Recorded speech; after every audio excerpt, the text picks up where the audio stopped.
दौरान हमल किस तरह की खुराक ली जाए, ये वक्त से पहले जाना बहुत ज़रूरी है और उससे भी ज़्यादा ज़रूरी है हमल की तैयारी करना। अब आप लोगों के दिमाग में बात आ रही होगी भी हमल की तैयारी क्या होती है। एक माहिर ग़िज़ायात होने के नाते सबसे पहली चीज़ जो मैं आपसे कहूँगी वो ये कि अगर आपका वज़न शादी से पहले या कंसीव करने से पहले ज़्यादा है तो सबसे पहले वज़न कम करने पे तवज्जो दें। बिकॉज़ ब्लड प्रेशर का ज़्यादा हो जाना, फिर मतलब हमल के दौरान शुगर हो जाना, प्री एक्लेम्पशिया, ये बहुत ज़्यादा कॉम्प्लिकेटेड इशूज़ हैं जिससे बाद में आप भी परेशान होते हैं और माँ और बच्चे की सेहत दोनों फिर ख़तरे में आती है। तो अगर पहली चीज़ जो देखी जाए जो सबसे ज़्यादा इंपॉर्टेंट है वो है वेट का आपका बिल्कुल ठीक होना। तो उसके लिए आपने जो 3-4 चीज़ें मोटी मोटी बता रही हूँ, इन पे अगर अमल कर लेंगे तो भी वेट काफ़ी हद तक बेहतर हो सकता है। सबसे पहले तो ये मीठे से परहेज़ करना, ये मिठाइयाँ शिठाइयाँ हल्के फुल्के बिस्किट खा लेना, इसे ज़रा परहेज़ करें। चिकनाई वाली चीज़ों से परहेज़ करें, बाज़ार के खानों से परहेज़ करें। कम अज़ कम 30 मिनट वॉक को लाजमी एक मामूल बनाएं। आपका वेट अच्छा है, नहीं अच्छा, ज़्यादा है, कम है, जैसा भी है, वॉक इज़ वेरी इंपॉर्टेंट।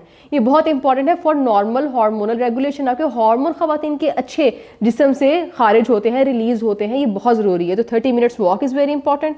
और अगर वज़न आपका इससे भी कंट्रोल में नहीं आ रहा तो एक माहिर ग़िज़ायात के मशवरे से एक अच्छा सा डाइट प्लान बना के उस पर अमल कर लें। जिस तरह मैंने कहा था कि हमल की तैयारी, अब इसमें वेट के बाद सबसे इंपॉर्टेंट चीज़ जो आती है वो है ब्लड टेस्ट करवाना। अब ब्लड टेस्ट करवाने से हम लोग हमेशा डरते हैं, लोग नहीं करवाते कि हाय कोई बीमारी ना निकल आए, पर टाइम से बीमारी या डेफिशिएंसी निकलना बहुत बेहतर है बाद में निकलने से। और स्पेशली जब हमल की बात की जाए तो जितनी जल्दी चीज़ पकड़ी जाए उतना अच्छा है। तो सबसे पहली चीज़ ये कि कम से कम 3 माह पहले ब्लड टेस्ट करवाएं। मैं आपको कुछ अलामात बताऊंगी कि अगर ये वाले अलामात आपके अंदर मौजूद हैं तो फलाना ब्लड टेस्ट जो है वो आपको करवाना चाहिए, या गायनेकोलॉजिस्ट को, अपने डॉक्टर को बताना चाहिए कि भाई ये मसला मुझे लग रहा है तो इसके बारे में बताएं, मुझे आगे फर्दर क्या करना चाहिए। सबसे पहले चीज़ तो ये कि अगर आपका अपना वज़न भी बहुत ज़्यादा है और वो कम भी नहीं होता, और आपकी जो फैमिली हिस्ट्री है, फैमिली में आपकी दादा को, आपकी वालदा को, आपके वालिद को, किसी को शुगर अगर रही है फैमिली के अंदर, तो आपने HbA1c का टेस्ट करवाना है। ये शुगर का आपको 3 महीने का जो है रिजल्ट बता देता है।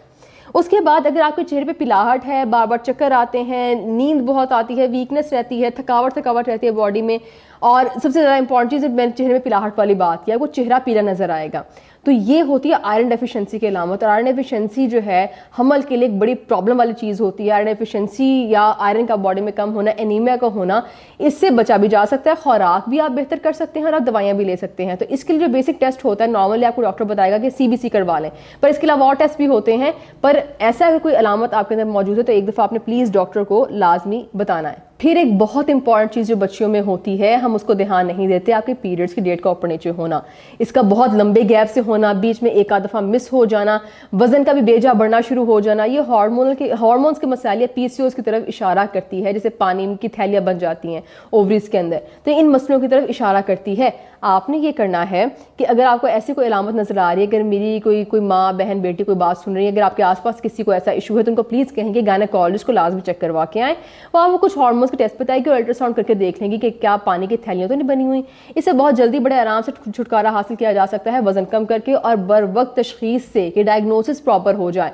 तो वरना अगर ये इशू रहे तो कंसीव करने में बहुत ज़्यादा प्रॉब्लम हो सकती है। फिर एक बहुत इंपॉर्टेंट मैं टिप दूंगी, हड्डियों में दर्द रहना, विटामिन D का कम होना, ये बहुत कॉमन मसला है आजकल की बच्चियों में। और अगर आप कंसीव करने से पहले ही आपका विटामिन D लो है तो कंसेप्शन के आपका जो सारा प्रेगनेंसी का टाइम है, कंसेप्शन वाला टाइम पीरियड है, उसमें आपकी हड्डियों में बहुत ज़्यादा दर्द होगी, प्रेगनेंसी बहुत मुश्किल हो जाती है अगर विटामिन D लो हो। इसलिए विटामिन D अगर लो है तो विटामिन D का टेस्ट करवा लीजिए, जितना उसका लेवल आता है उस हिसाब से आपको डॉक्टर जो है वो डोज बता देगा विटामिन D के सप्लीमेंट कि आपने वो इस्तेमाल करना है। इंशाल्लाह आपकी हड्डियों की दर्द ये वाले मसले से भी आप इजीली निकल आएंगे। फिर आती है सप्लीमेंट की बात। अच्छा, सप्लीमेंट किन लोगों को लेना चाहिए? हर वो इंसान जिसको लगता है कि मेरी डाइट कहीं ना कहीं प्रॉब्लम में आ जाती है, न्यूट्रिशनली बैलेंस नहीं होती, फल खा लिया तो खा लिया, अंडा खा लिया तो खा लिया, तो ऐसी बच्चों को प्रेगनेंसी से पहले लाजमी मल्टीविटामिन के सप्लीमेंट लेने चाहिए। और कुछ लोगों को मैंने एक और प्रॉब्लम देखी है कि कुछ लोग ज़्यादा ही जज्बात में आकर डबल लेना शुरू कर देते हैं।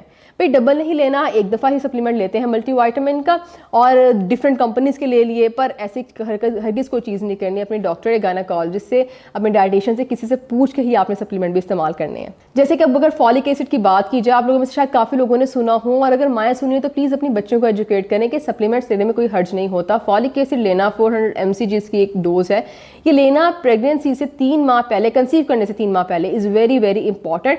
बच्चों में एक बहुत पेचीदा मसला न्यूरल ट्यूब डिफेक्ट, इससे आप बहुत आसानी से बच सकते हैं सिर्फ वो एक गोली खा के। और अगर खुराक की बात की जाए तो फॉलिक एसिड होता है हरे पत्तों वाली सब्जियों में, दालों में, अंडों में और तुर्श फलों में। अगर आप सप्लीमेंट के साथ साथ इनको भी ग़िज़ा का हिस्सा बनाएं तो ज़्यादा जल्दी इस डेफिशिएंसी से बाहर आ सकते हैं। आखिर में मैं बस यही कहना चाहूँगी कि जो भी चीज़ आपके डॉक्टर आपको करने को कहे, खाने को कहे, सप्लीमेंट है या खुराक या कोई भी चीज़, उस पर लाजमी अमल करें, क्योंकि इस टाइम पीरियड में हम ये नहीं कह सकते कि चलें देखी जाएगी, अगर नहीं भी ये सप्लीमेंट लिया, नहीं भी ये चीज़ ली तो पर देर हो जाती है, मसले मसाइल ज़्यादा हो जाते हैं, बिगड़ जाते हैं, क्योंकि बहुत सी चीज़ें आप आराम से पकड़ सकते हैं और सिर्फ एक गोली से आप कंट्रोल कर सकते हैं। फिजिकल एक्टिविटी बहुत ज़रूरी है। अनलेस आपका डॉक्टर आपको कहे कि आपने बेड रेस्ट करना है तो आप फिजिकल एक्टिविटी बड़े आराम से कर सकते हैं। वॉक भी करें, घर के काम काज करें, जितना चलते फिरते रहेंगे उतनी जो है प्रेगनेंसी वाला टाइम पीरियड भी आपका आसानी से गुजर जाएगा। किसी भी दवाई की डोज को खुद से ऊपर नीचे करने की कोशिश हरगिज़ मत करें, और किसी भी अनयूजुअल सिम्टम को कि कोई हल्का सा कोई प्रॉब्लम हो रहा है, कोई तबीयत ऊपर नीचे हो रही है, बोझल हो रही है, इसको आसान नहीं लेना। जब भी मसला हो डॉक्टर के पास जाके लाजमी चेक कराएं। बरवक्त तशखीस और बरवक्त इलाज आपको बहुत सारे मसलों से बचा सकता है, तो अपने डॉक्टर के मशवरों पे और उनकी बातों पे लाजमी अमल करें। Preventive education health oriented foundation PEHOF एक non profit non government organisation है जिसका मकसद सेहत और तालीम की सहूलियात को पाकिस्तान में बेहतर बनाना है। पिछले 3 सालों में 10 फ्री मेडिकल कैंप्स का इनेकाद किया गया जो कि दही इलाका जात में हुए, जिसका बेसिक मकसद जो था वो लोगों को उनकी सेहत के मुतालिक मसाइल के बारे में आगाह करना और उनसे निमटने के लिए उनको तजवीज़ करना था। इस कैंप पे ना सिर्फ उनको डॉक्टर्स के थ्रू एक प्रॉपर इंफॉर्मेशन मिली, बल्कि उनको फ्री अद्वियात की फराहमी भी की गई। उन कैंप्स में ये चीज़ देखी गई कि बहुत ज़्यादा आगाही की कमी है माँ और बच्चे की सेहत को लेके, और इस वीडियो को बनाने का मकसद भी यही है कि माँ और बच्चे की सेहत के मुतालिक ज़्यादा से ज़्यादा इंफॉर्मेशन और मालूमात आप तक पहुँचाई जा सके।